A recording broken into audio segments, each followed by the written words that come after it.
The test is in 4 parts: Part 1, Part 2, Part 3, and Part 4. Now look at Part 1. Part 1. You'll hear a mother, Shirley, talking to Kate, an admissions officer at a school. First, you'll have some time to look at questions 1 to 3.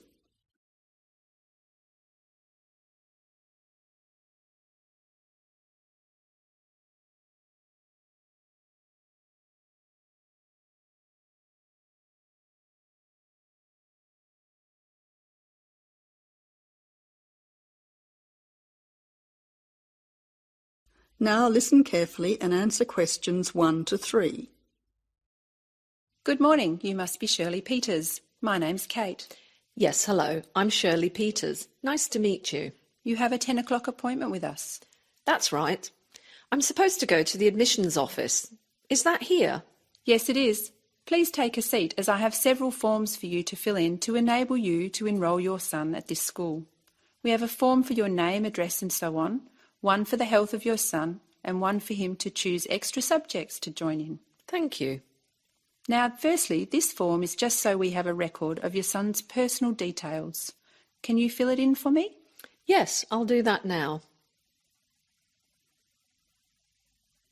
Can I just check the details with you? Your son's first name is John.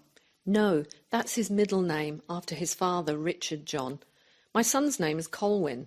Can you please spell it Colwin, not Colwyn, as some people do? Yes, I'll make a note of that. And how old is Colwyn? I've put down that he's entering year 6, so therefore he's 11 years old, turning 12 this year. So at the moment, he's 11. Yes, correct. You now have some time to look at questions 4 to 10.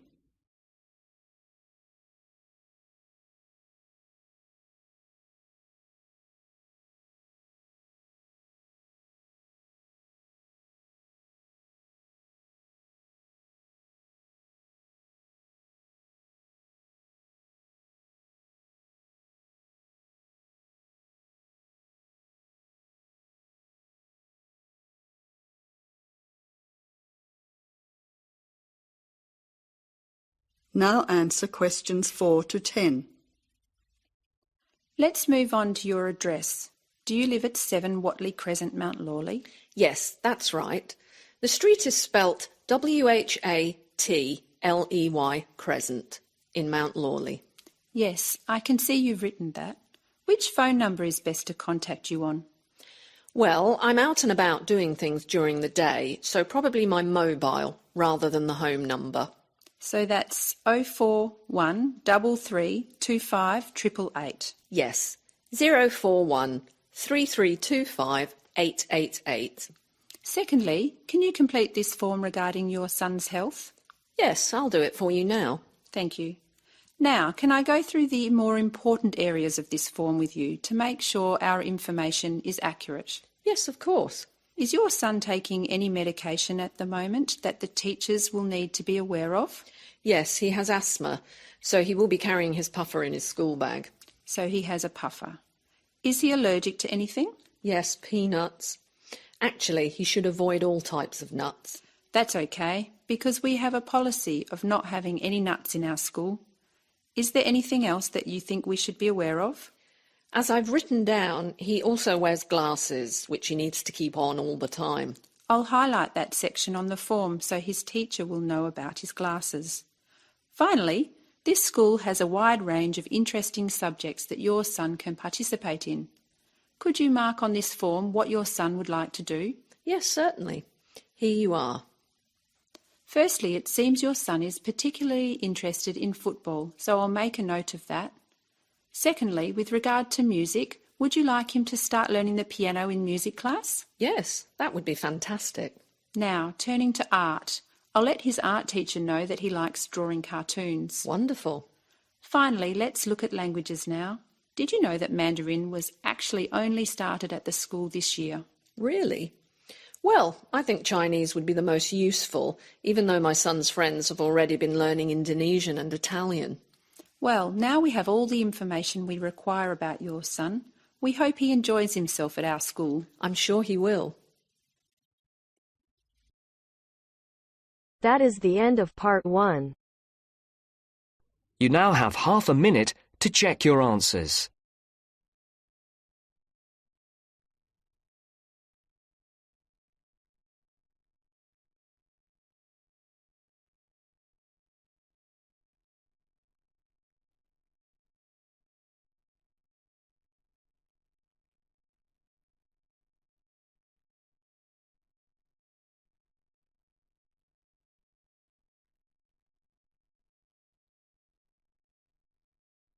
Now turns to part 2.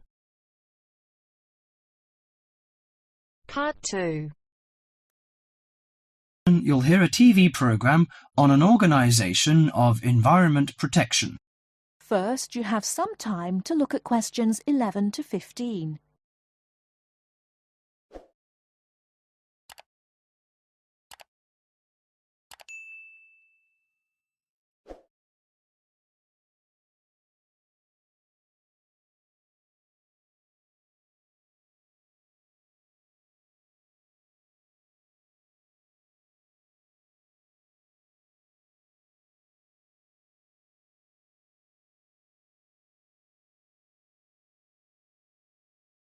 Now, listen carefully and answer questions 11 to 15. Today in our studio is Sue Gent, a staff member of Clean Up Australia. Thank you, Tony. As we know, the mission of Clean Up Australia is to inspire and work with communities to clean up, fix up and conserve our environment. Now, we are launching Say No to Plastic Bags campaign. The focus is to enable shoppers and retailers to reduce the number of plastic bags handed out at checkouts. How much do you know about plastic bags? Plastic is a recyclable resource. They are manufactured from non-renewable resources like oil and gas. The embodied petroleum energy contained in 8.7 checkout bags is enough to drive a car 1 kilometre. If plastic is not recycled, this embodied energy is lost from the resource chain. An estimated 36,700 tonnes of plastic bags are disposed of in landfill sites throughout Australia each year. Australians dump 4,000 recyclable plastic bags into landfills every minute. How does plastic litter harm the environment? Many thousands of seabirds and marine mammals die every year around the world as a result of plastic litter. When the animal dies and decays, the plastic is free again to repeat the deadly cycle. There are 2 reasons that plastic bags are particularly problematic in the litter stream. Firstly, they last from 20 to 1,000 years. Secondly, they escape and float easily in air and water, travelling long distances. Now, any questions from you? Before you hear the rest of the talk, you have some time to look at questions 16 to 20.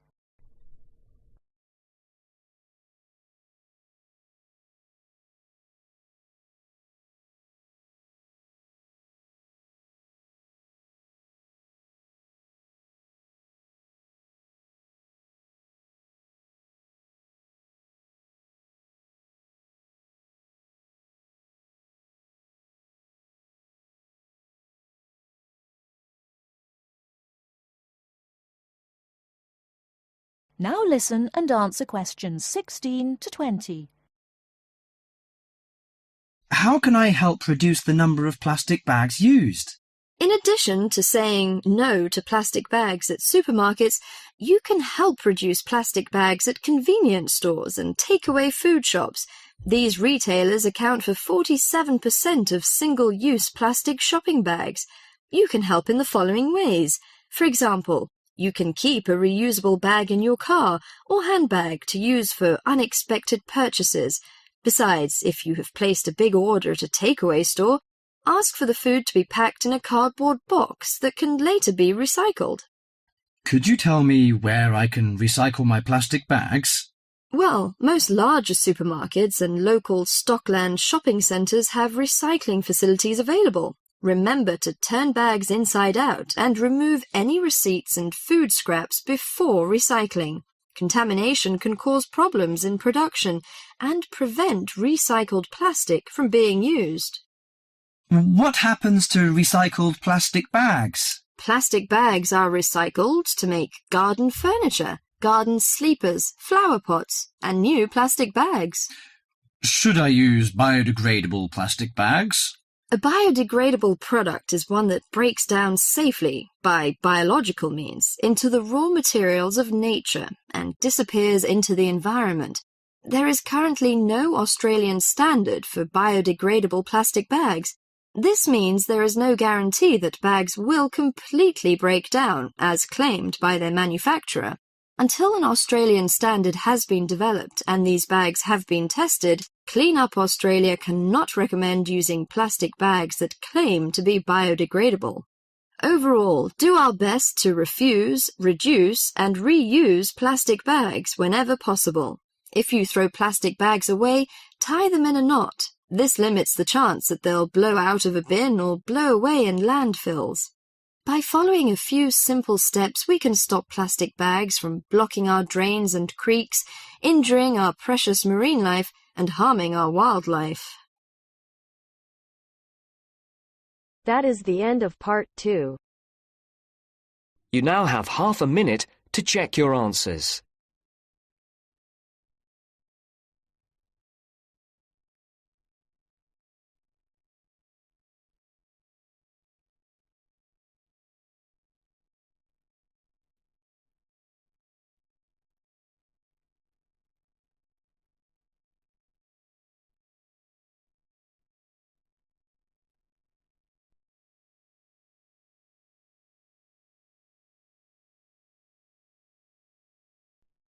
Now turns to part 3.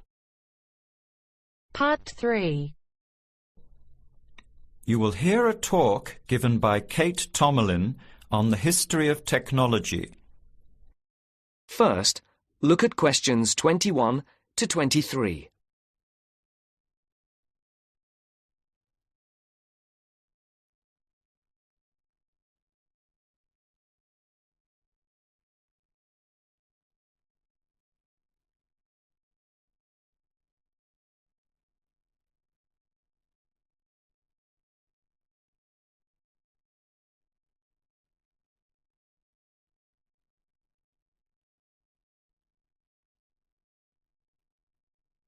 As you listen, answer the questions. Our talk today in this History of Technology series is about a feat of anti-engineering from the late 19th and early 20th century that is still very much with us today and that is linked with the history of the typewriter. It's the QWERTY keyboard. What, you might ask, is QWERTY? Well, have a look at the nearest typewriter or computer keyboard. If you look at the top row, you will see that Q, W, E, R, T, Y are the first 6 letters. Did you ever think when you were learning to type about why the letters on the keyboard are distributed the way they are? Here's the story. It all has to do with the history of the typewriter. Typewriters existed since the early 1700s, but the first commercially practical system came into being in 1873. The typewriter is one of America's greatest unsung inventions. While the telephone, automobile, and airplane sped up communications and transportation, the typewriter did the same thing for the written word. But few people paid much attention, possibly because they were too busy reading what the typewriter had written about all the other inventions. The first typewriters had the keys laid out in alphabetical order, but this system had problems. Some keys that tended to be typed together were physically close. This made the type bars hit each other and get stuck. Typewriters in 1873 jammed or got stuck if the keys next to each other were hit in quick succession. To solve this problem, in 1878, the QWERTY keyboard was developed, spacing frequent letters away from each other and therefore reducing the number of jams. It was not specifically designed to slow down typists, as is generally believed, but the keyboard did create a built-in inefficiency for typists. The most common keys are scattered all over the keyboard rows, many on the left side. Right-handed people have to use their left hand, which is the weaker hand. Typewriter technology improved, doing away with the original rationale for the QWERTY distribution, but the keyboard remained. In spite of its inefficiency, it is the keyboard we all use today. Before the conversation continues, look at questions 24 to 30.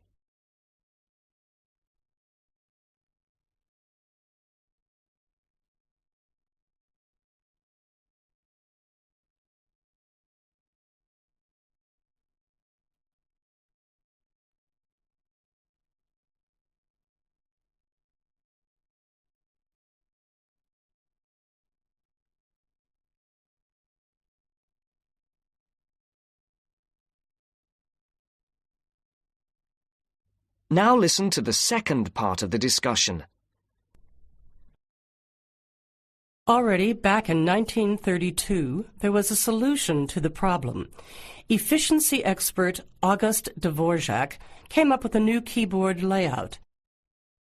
His home row consisted of A, O, E, U, I, D, H, T, N, S, which includes all of the vowels as well as the most commonly used letters. On this keyboard, over 3,000 words can be typed using only the home row. In fact, 70% of all the work can be done on the home row, 22% on the row above, and 8% on the row below. The QWERTY keyboard allows only about 50 words to be typed without reaching for other rows. In addition, on Dvorak's keyboard, the right hand handles 56% of the workload and the left handles 44%, just about the opposite of the division of the QWERTY keyboard. This is an advantage for most right-handers.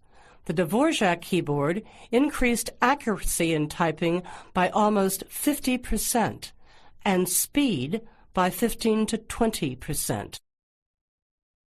How much labor did this Dvorak layout save? In one study, a group of typists was evaluated in the use of both keyboards. Those using the Dvorak keyboard moved their fingers just about 1 mile on an average day, while those who used the QWERTY keyboard moved their fingers an average of 12 to 20 miles. The superiority of the Dvorak keyboard was clearly established. However, it has never been adopted as the keyboard of choice. Why? First of all, bad luck and bad timing on the part of the Dvorak team. First, there was the Depression. Not a good time for introducing change. But the main factor that worked against the Dvorak system was habit. People were used to the QWERTY keyboard. Computers today could easily switch the arrangement of letters to the Dvorak layout, but it seemed that because of habit, the QWERTY layout remains dominant. People felt comfortable with the keyboard they learned on, so it was the established patterns of hundreds of millions of typists, manufacturers, typing teachers, and typewriter salespeople that have crushed all moves toward keyboard efficiency for over 70 years. It looks like QWERTY keyboard may be with us for a long time yet. That is the end of part 3. You now have half a minute to check your answers.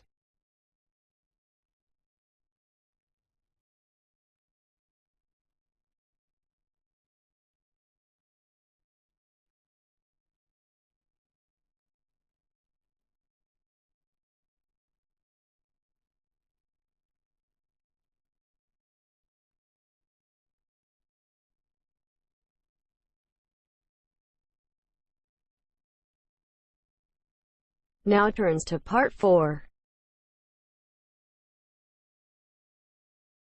Part 4.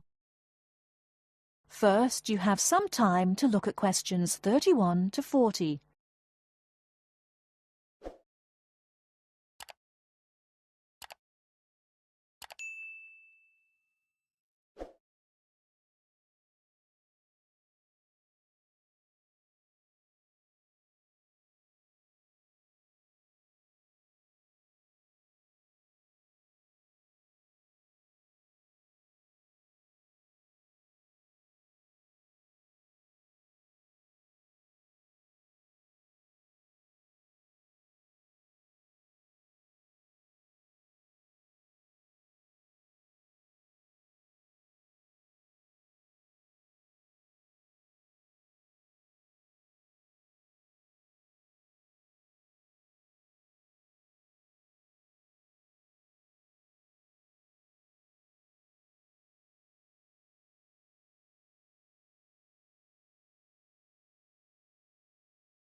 Now listen carefully and answer questions 31 to 40.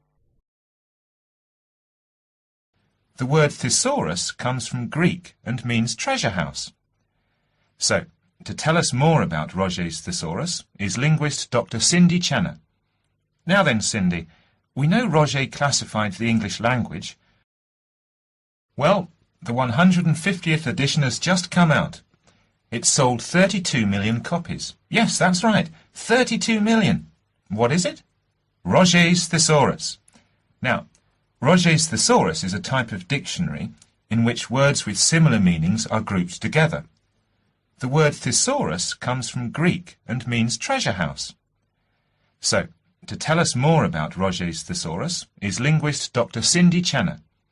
Now then, Cindy, we know Roget classified the English language, but what do we know about the man himself? Well, Mr. Roget, or to give him his full name, Peter Mark Roget, was a very interesting man indeed. He grew up in London, he was French, and he spent his early life in a French community there. He later travelled all the way from London to Edinburgh to study medicine at the university there, and graduated when he was 19 years old, and he later went on to become a founder of Manchester Medical School. So his life focused around his career as a doctor? Well, actually, no. Roget had a very wide range of interests indeed. In fact, he was a writer and wrote about many topics such as bees, the kaleidoscope, and even perception and feeling in animals. And he was an inventor too. In fact, in 1814, he invented an early version of the slide rule. The slide rule? Yes, the device that can calculate numbers. Then 10 years later, he developed a prototype for the cine camera, and he also got involved in a range of different projects. For example, he became head of a commission investigating London's water supply, and he developed a method of water filtration through sand. And he was involved in the area of education. He was one of the founders of London University. And do you play chess by any chance, Mark? Yes, I do. Well, Roget invented the travelling chess set. So next time you're playing a game of chess on a train, you have Mr. Roget to thank. So, how did he actually find the time to classify the English language? Well, he only turned his full attention to the thesaurus when he retired, and that was when he was in his 70s. So what inspired him to write the thesaurus? Well, Roget believed that he should bring as much happiness and knowledge to the greatest number of people.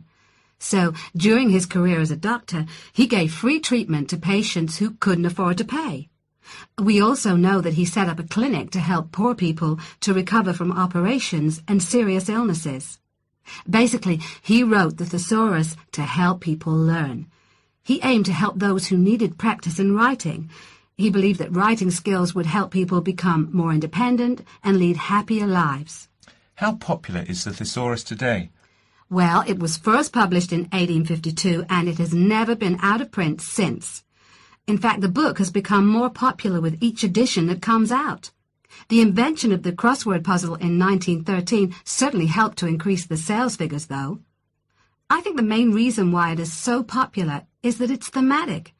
So you can come across words that you've never even thought of when you began looking for the word in the first place. Thanks, Cindy. Now join us again after this short break, when I'll be talking to Derek Spode, chairperson of East Anglian News. That is the end of part 4. You now have half a minute to check your answers.